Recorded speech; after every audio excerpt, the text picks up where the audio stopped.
Hello again, everyone. Welcome to Washington Gun Law TV. I'm Washington Gun Law President William Kirk. Thanks for joining us, coming to you from Washington's premier indoor shooting facility. Of course, that's Security Gun Club right here in Woodinville, Washington. But I want to talk to you today about companies.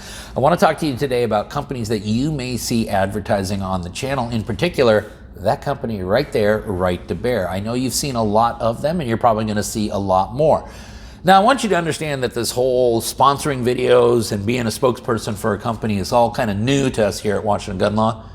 We didn't even realize it was actually possible until SHOT Show in January. But as we began to forge a relationship with the good folks at Right to Bear, and I got to know the people, one of the things that Alex, my business manager, and I were both very committed in is that we wanted to really understand who are the people who are running this company, who are the people that are behind it, what is this company all about? Now, for those of you who know any of my history, you'll know that I had a previous relationship with another company of a similar nature, and it was not a particularly healthy nor productive relationship for anybody.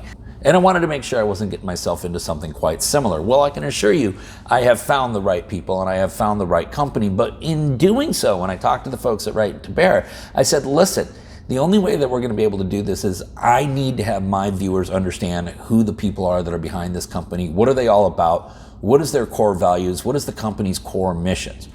And the only way that we would agree to have this relationship is I was given the opportunity to go back to South Carolina and sit down with two individuals. The first one you're going to meet today, that's Frank Cannon. He's the president of Right to Bear. The second one will be in tomorrow's interview with Perry Orth. He's the vice president of Right to Bear and also in charge of operations. But the agreement was I get to come back to South Carolina, I get to sit down with these gentlemen, and I get to ask them everything that I want to ask them so that you, the viewer, can better understand the companies that are going to be working here with us at Washington Gun Law. So today, let's spend a few minutes and let's talk about meet Frank Cannon, president of Right to Bear.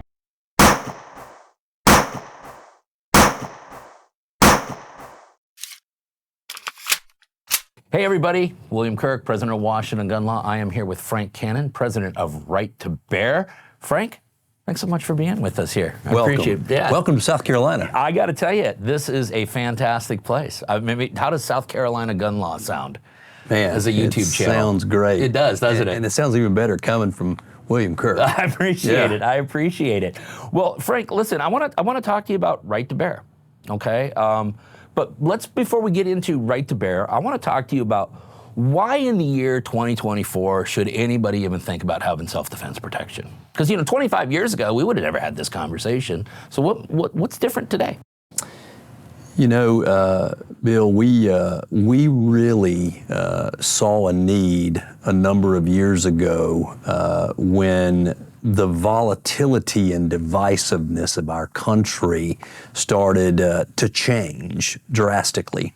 And we, by the way, are gun people protecting gun people. We come from a significant gun background.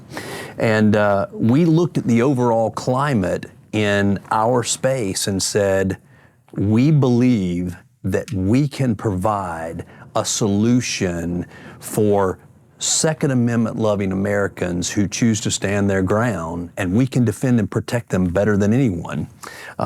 We know that we have some competitors in this space. Yeah, we'll talk about those in a moment, yeah. We love them and honor them. We always say they paved the way for us to get into this business. And we even tell a lot of people that we talk with, we say, even if you don't choose Right to Bear Association, we'd love to have you covered somewhere because this coverage is of the utmost importance. Your home, your personal umbrella policies don't offer protection for self-defense acts. That's right. And it's so important that Americans understand that for very few pennies on the dollar, they can get the very best legal defense for self-defense out there in America.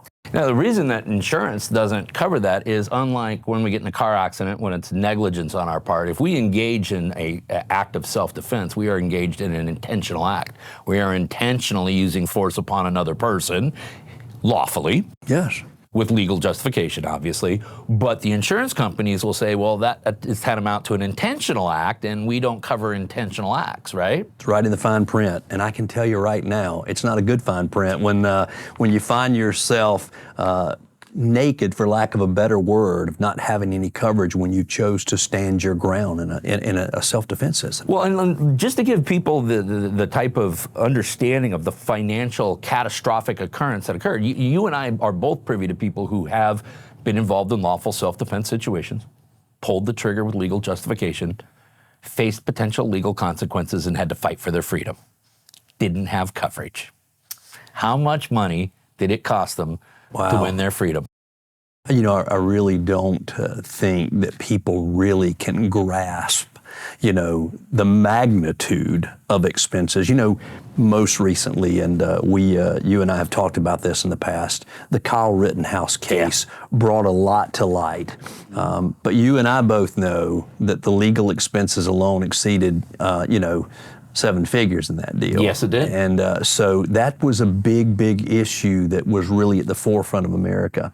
And I can tell you that we have seen a lot of situations come about in just the last few years in certain municipalities around the country where certain DAs have chosen to really make case precedents out of cases that shouldn't have even been at the forefront. Right, people that should have gotten a medal from the police department are instead receiving an indictment. You're right, and that's what we find scary in our country, and I can tell you they're making a mockery of that situation, but the legal expenses are not ever considered. And these folks are finding themselves really having to borrow money to cover their legal expenses, and it's terrible. Well, you have a great saying that I always love about lawyers. Yeah, cheap lawyers aren't good lawyers aren't cheap. We love that. It's true, though. But you know, nothing could be, you know, even closer to the truth than that statement. And we see it nationwide.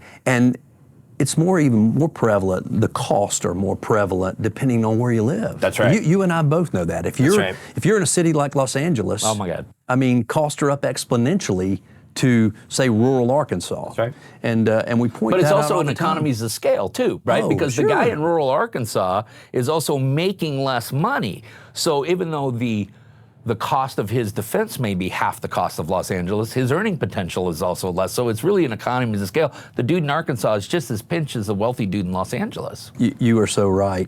And you know, we're also seeing situations where, you know, certain municipalities, certain states are really prohibiting the training of better firearms, you know, usage. And so because they prohibit it, it just makes it even tougher on those who support the Second Amendment to be able to get out there and own a firearm. So we're one of the only companies, Bill, and I know we've shared this with you, but we're one of the only companies out there that cover any means of self-defense. Right, fist to a firearm. Yeah, we've actually had, you know, a situation where we've had a bag of avocados hit over the head of someone who, you know, chose to act unlawfully, and our client stood their ground, and we protected him over a bag of avocados. You made some guacamole that day. Yeah, there you go, brother. Yeah, good stuff. Well, let me ask you this, because you know, you talked about this big shift in society and how we view things. And this might not be a problem that's as prevalent in South Carolina. So this is going to be really to the folks out in California, Oregon, places like that where right to bear is. But there's been this huge effort to defund our police. We've depoliced our communities. Seattle, where I reside, for example, you can call 911 and then pray that somebody's going to show up. Okay, because we pre-pandemic we had 1,200 police officers in downtown city of Seattle. Now we have 400. Okay, we're down to 1/3 the size. It's nothing against the officers. They want to do their jobs. They got their hands tied behind their back. And what I'm seeing now as a defense attorney is more and more people having to take matters into their own hand. Yeah. And where does right to bear, or any of the other, as you mentioned, the competitors, where do they all come into this equation? Yeah, therein lies probably the you know, most significant reason we got into this battle of making sure that families and individuals are covered alike around the country. 911 calls in certain counties, cities, municipalities around the country are going unanswered right now. Yeah. And that's shocking to me. 5-10 years ago, that would have been unheard of. And then we've gotten certain even rural counties where the response time used to be 7 minutes and now it's 45 minutes. 45 minutes. People don't have that kind of time when someone's beating their door down and literally, a threat to their families. People just don't have that kind of time anymore. So you've got to be able to stand your ground. Unfortunately, and you know this best, and that's why we love you and appreciate the message that you are, just spreading across our great country.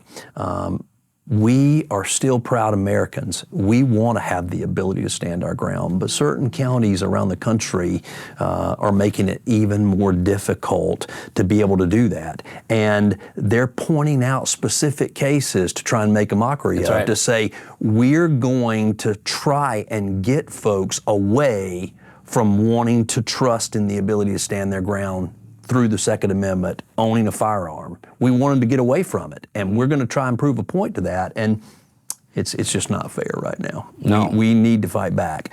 Therein lies a reason why our company has been a significant player in filing amicus briefs nationally. We believe in doing what we say, putting our money where our mouth is, spending almost $300,000 last year in amicus briefs to fight for freedom-loving Americans that want the ability to defend themselves. Yeah, well, let's talk about those amicus briefs because, as you know, I did a video about this a couple of months ago, and this was actually before we even had formed our relationship together. I had just was geeking out like I normally do, found a case, and lo and behold, there's Palmetto State Armory has filed an amicus brief. So first of all, explain to the viewers the relationship between Right to Bear and Palmetto State Armory so they understand how we could talk about those two in kind of an interchangeable fashion here. Yeah, well, thanks for letting me share that. My partner and I, Perry Orth, were literally sitting in a meeting 3 years ago with our then client, Palmetto State Armory. I come from an insurance background, 36 years, and I was a partner in an insurance firm, and we were advising them on some risk management practices, and I looked at their internal counsel one day and I said, why is it that you guys have such a large customer base of trying to make a difference with freedom-loving people and providing guns at a real value or firearms at a real value? And why aren't you bringing insurance to the table for them? What was their reaction when you first brought that up? Did they push back, or did they have their interest peak right away? Like, oh, tell us more. It's really interesting. They kind of lifted their heads, right, and then they said, that's an interesting thought. We're going to table that and have some future conversations. Well, they tabled it for all of 24 hours. Called you back. Called us back immediately and said, hey, we'd like for you to come back in. We'd like to have further conversations about this. And when we did start those conversations, my partner, Perry Orth, and I really had done our homework. Here's what the competition's doing right now in America. Here's their customer base, and here's our future opportunities. And Right to Bear Association was born. And it's been a great, great opportunity for us to make a difference in the lives of people. Bill, I can tell you, that's the one thing we strive to do every day. It's not just about selling a product that we believe in wholeheartedly. And you've heard me say this a million times. We're the most value-centered, cost-effective legal defense. And that's a good segue for what my next question was going to be, because, and you and I have had private conversations, but as you got to know the folks at Palmetto State, you were very attracted to their whole purpose and mission. And Palmetto State, has been really, really clear that their mission all along was to arm America. Yes. Okay? And they came in with a product at a price point that allows Americans to defend themselves. And that's always been what Palmetto State's all about. And they have grown into, well, candidly, an empire because of that. But they wanted to take that same mindset. We're here to help everybody and transform that into the insurance industry, which I imagine is a little unique as an insurance guy, that you have a company that's driven more on altruistic means like that. So tell me what that experience was like. Well, I can tell you, the CEO of Palmetto State Armory, Jamin McCallum, is a real visionary, obviously. Yeah. He's built an empire, but he's built it on the right principles. That's right. First of all, he loves America. He loves America. And I can tell you that he truly wants to arm every freedom-loving American, but at the right value. Yep. I mean, certainly there's no question that the empire that he and his partners have built could easily raise prices and do some things that would not, be cost effective to the average blue collar American. That's not the vision. And they've never done that, even during Ever. times where we saw prices really get gouged at times. During the pandemic, you never saw Palmetto State doing that. You better believe it. And Jamin's going to continue that mission. He and his two partners are going to continue down that road of being the best value. Therein lies why we say in the legal defense sector that we are the most value-centered, cost-effective legal defense in the space, and we are. There's no question. Now, again, I've said before, we've got great competitors out there. They have outstanding products. We admire them. They pave the way for us. We just believe we do it differently and better. Well, and sometimes, I get this advantage sometimes having to be both a YouTuber and a full-time lawyer is that sometimes I don't get to hot issues until a day or two later. But that allows me to really sift through it and kind of determine where's the reality and where's the lack of reality, where's the rubber meet the road. I imagine that when you're coming into a field that's already been developed by others, you could take a look at business models and say, hey, that part works here and that part works here and this part doesn't work. And you can kind of form a business model taking the best parts of what you see work within the industry. Is that some of the stuff that Right to Bear did? We analyzed the folks out there that are doing the same thing we're doing, and we took some great ideas from them, and we went down a path of believing that we were going to do it with a service aspect, a servant's heart, and we have again. Our number one goal has been to serve others first in a way that the industry hasn't seen. We say we don't want to be transactional, but relational. Yeah. And that's who we are. Every claim that we have, I personally get involved with. You asked about my title earlier. Well, I wash the dishes, I do the windows, clean the bathrooms.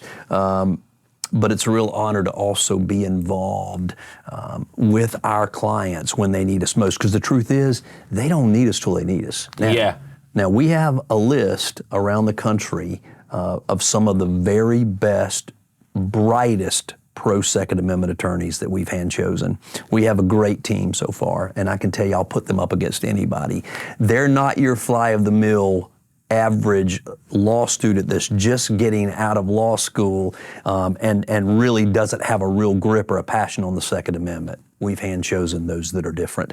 And I can tell you that we believe that they're the best, and not only do we know that, I get involved in calling our clients and saying, hey, how can we better hold your hand? We understand you've been in this tough situation. We understand that you may feel like your back's against the wall. We got your back. We're going to be there for you. And I follow up those calls on a regular weekly basis just to make sure that they know we're in their corner. I want them to know that we've got, some time to say a prayer for them and to be there and hold their hand. So, well, that's a good segue to what I want to talk to you about next, which is why Right to Bear, okay? And we're going to come at it from two different ways. I want to talk about it first from a structural standpoint. For the consumer, what makes Right to Bear such a good product? And then I also want to talk, secondly, about the philosophy that drives the existence of Right to Bear and what sets Right to Bear apart from other companies. So let's start with the first part. Why Right to Bear? Why, you said it's the most cost efficient, it's the best product in the market. Why do you believe that? It's not what I believe. It's what I know. Okay. I can tell you right now that people are out there struggling. Inflation right now is at a place in our history that we've not seen in 40, 50 years. Yep. Families are struggling to put groceries on their table unlike ever before. And in these dire times, Bill, we are also seeing a divisiveness in our politics that we've never seen before. And it's just causing some unreal consternation in average neighborhoods around America that we've never seen. Because of that, people need a company that they can rely on. I told you earlier, we're gun people protecting gun people. We have a 14-year history of literally working with our partners at Palmetto State Armory that paved the way for us to understand this business and this platform. And we wanted to be that company that not only could they afford, but they could count on, that they could depend on to have their back when they need us most. And that's who we are. That's what we're all about.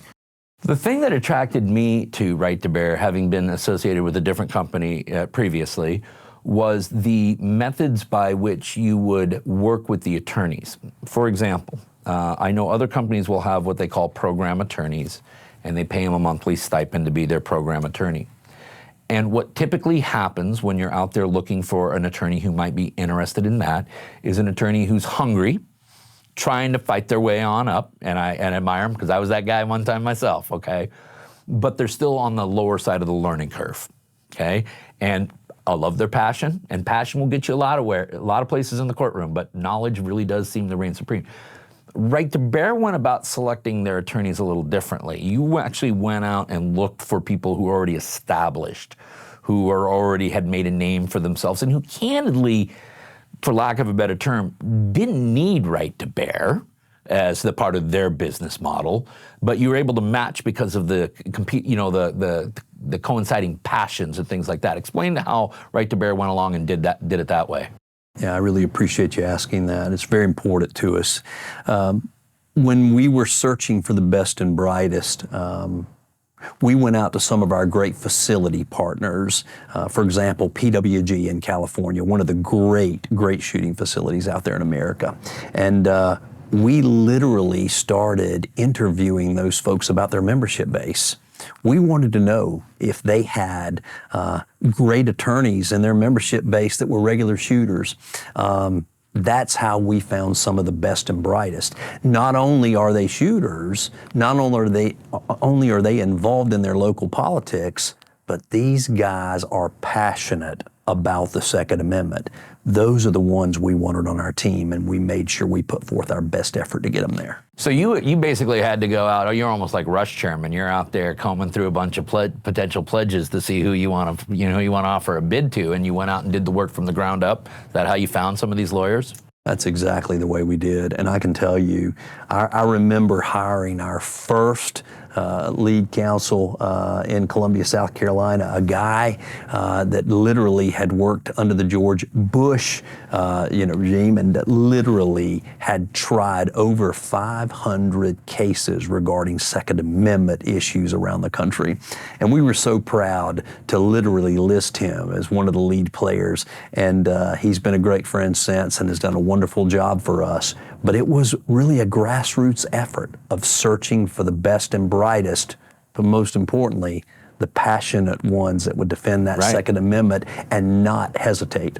But then Right to Bear came up with a compensation plan for the attorneys that also makes it pencil for the attorneys so that you can keep these. Because again, these established attorneys, again, Frank, for a lack of a better term, sometimes they don't need Right to Bear. Their practices are really well established. But if you're a Right to Bear attorney and someone comes in, they're covered, and oh my God, it's hit the fan, and this is going to be a big case, and the attorney normally charges X for that case. The way I understand it is they're contacting Right to Bear. Right to Bear is compensating them X for what that normally would be, and away we go. Let's get this guy represented, and let's win this case. When we say unlimited criminal and civil defense, we mean it. Yeah. We have positioned our legal team to be able to cover every dollar when it comes to the defense of a client without looking back. So that means, if we got a self-defense shooting, and so we're going to have to bring in a use of force expert, we're going to have to bring in a ballistics expert, we might have to bring in a blood spatter expert. You're looking at 4 weeks of trial, okay? I mean, this is easily, we're getting $200,000, $300,000 in self-defense fees now. That's cost of doing business, isn't it?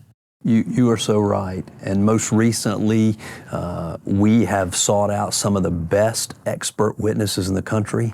We just aligned ourselves with a retired veteran of 40 years that worked for the Georgia Bureau of Investigation out of Atlanta, so that he could easily jump on a plane and get around the country. Anywhere in the country and do his thing. Yeah, and defend some of our, freedom-loving Americans when they're in a tight pinch. And when we say we've got expert witness, we've got them. And we got them with a great passion to defend the people that deserve defending. So it seems to me like one of the things that's really, and again, I have some experience with one company, and I know attorneys that work for some of the other competitors, but it seems to me that the thing that's set in my mind, right, to bear part is you guys are actually out looking for people to have a true passion for the Second Amendment. Not so much the true passion just for defending people, or some lawyers, the true passion for making money, which all lawyers, by the way, have that passion, and if some are going to be honest about it. But you're actually looking for people who are all in on the real fight. And the real fight is protecting all of our freedom. Yes, and we can't say that any louder. We're first and foremost Americans. We're all family in this country. And no matter what you look like, amen to that, you should have the same rights. Yes, and, well, you do. You do have the same rights, theoretically, Theoretically. Yeah. I think you are seeing situations now, even in that political divisiveness that we've discussed, where we're seeing, cases that are having to be defended that shouldn't have to be defended. Yeah. And so it's sad, but at the same time, it's a necessary evil, if you want to say that. Well, you bring up a point I didn't think we were going to talk about, but I do want to talk about this for a second, because out where I live, out in Seattle, slightly different political environment than you have here, okay? And it is a very politically diverse climate. But one of the things that I try to explain, and I think that I want all the viewers to understand this, is that the Second Amendment is for everybody, okay? So whether you are a right-wing Bible thumper, or you're a left-wing blue hair with a nose ring and a they-them pronoun, okay, or anywhere in between, the Second Amendment protects all of them. And what I would say to people in the marginalized communities right now is that the need for self-defense protection is probably greatest in those communities than it is for people that look like you and me. I couldn't agree with you more. We really have a passion for making sure that we don't get into politics. And the truth is, even our partner company, PSA, doesn't do any work for government contracts. They don't do any work directly with politicians or political PACs per se. Now we are passionate about filing amicus briefs. But you'll fight for the individuals. We're going to fight for the individuals on every cause. But I can tell you without a doubt that we literally are going to put our best foot forward to try and do what's right, bar none. Sometimes people say, well, it's all black and white. It really isn't in this country anymore. No, it's not. And there are folks out there that really need to understand that there are situations around the country that are occurring that are disturbing. I'll give you a case. We had a situation, Bill, most recently in Texas, and gosh, we love our friends in Texas. But there are certain pockets in Texas that have become politically divisive. And in those pockets, we see some DAs that are really just trying to win brownie points. I'll give you forcing agendas rather than, Yes. implementing the law. Yes, and so we had one particular case where one of our clients was, rear-ended, very minor, and got involved in a little bit of a road rage situation with the other driver. Well, finally, our driver pulls over, and it was one of our lovely female customers, and she literally literally pulls out her firearm and sits it on the dash to make sure that the other party was clear what they were getting themselves into. That she was protecting herself. Officers came, they did a report. Nobody went to jail, nobody was charged with anything, but the officer did make note that she actually presented her firearm on the dash, which she explained to the officers when he arrived. Almost 2 months went by, and officers show up at her place of business and arrest her. The DA went back and read the case and said, she brandished a firearm, and we believe there's cause to bring her in and charge her for doing that unlawfully. 2 months after the fact. 2 months after the fact. Okay. We're seeing more and more of that. And imagine what's happening in situations like Chicago, where our dear friends are experiencing one of the highest crime rates they've ever seen. One of the highest murder rates. Oh, it's horrific. It's horrific. And we point to Chicago because we love our folks in Illinois, but we can't imagine how often that's happening in cases that we never hear about. And then you've got this case in Texas where we've just seen in what's pretty much a conservative state for the most part, except for those pockets. And it's scary. Well, the last thing I kind of wanted to talk to you about, and this is, again, I'm going to speak from my experience a little bit, but obviously everybody has to deal with insurance companies. They're like the necessary insurance companies and banks. You got to deal with them. No way around it. The thing I've always disliked about insurance companies is everything on an insurance company level is transactional in nature. Everything is transactional.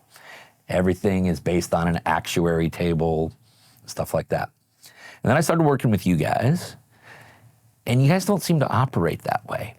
It's not transactional, it's more relationship based. Yeah. And I want you to speak to that, and then I want to give the viewers a real example of that, but I want you to speak to that first. Yeah, I believe that you have to approach everything with a servant's heart.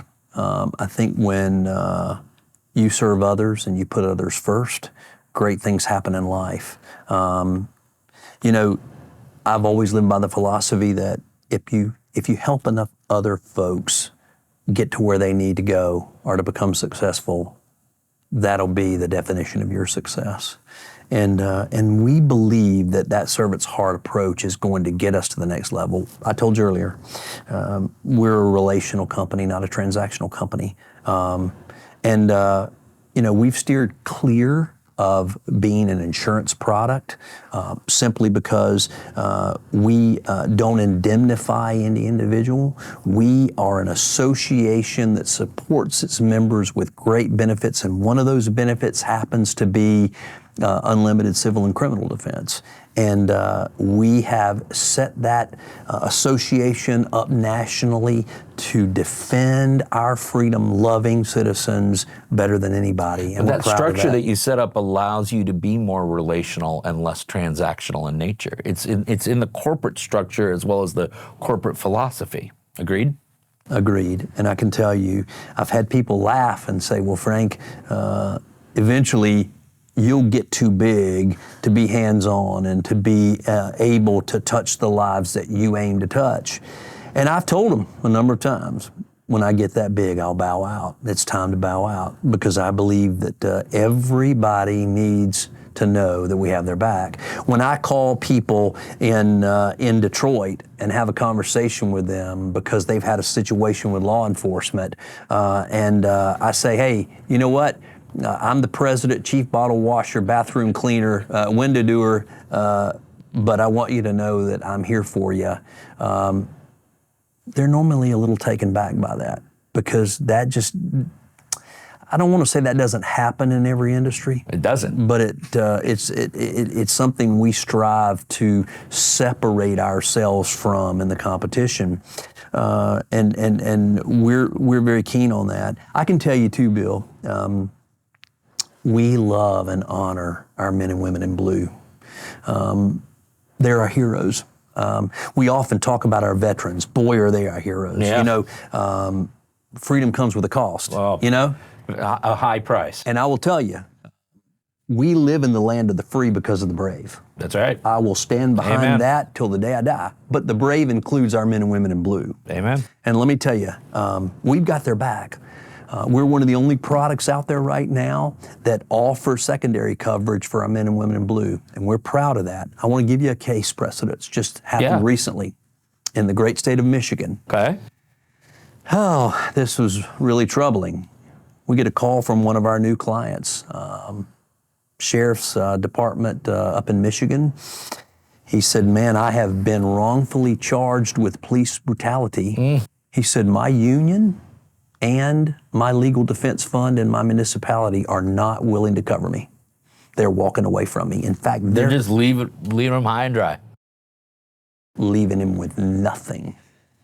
And he said, I need help. Yeah.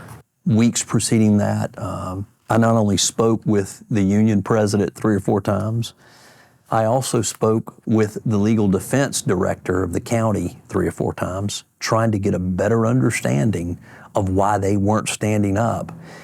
And in both cases, I basically got the same response, that it's become a political issue and we're having to separate ourselves from it. So, right to bear, brought in our Second Amendment attorney.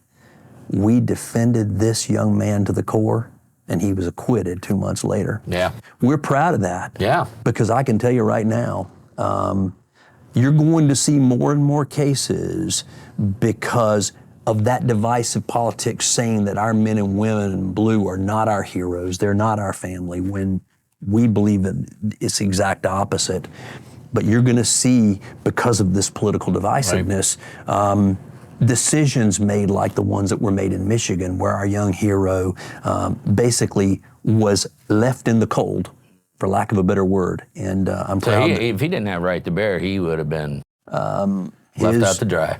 And you know, those salaries that those young heroes make right now are not up to standard Well, would you consider what they put on the line every day? for what they put on, absolutely. put on the line every day for their families. And I can tell you right now, we were proud to serve him. Good.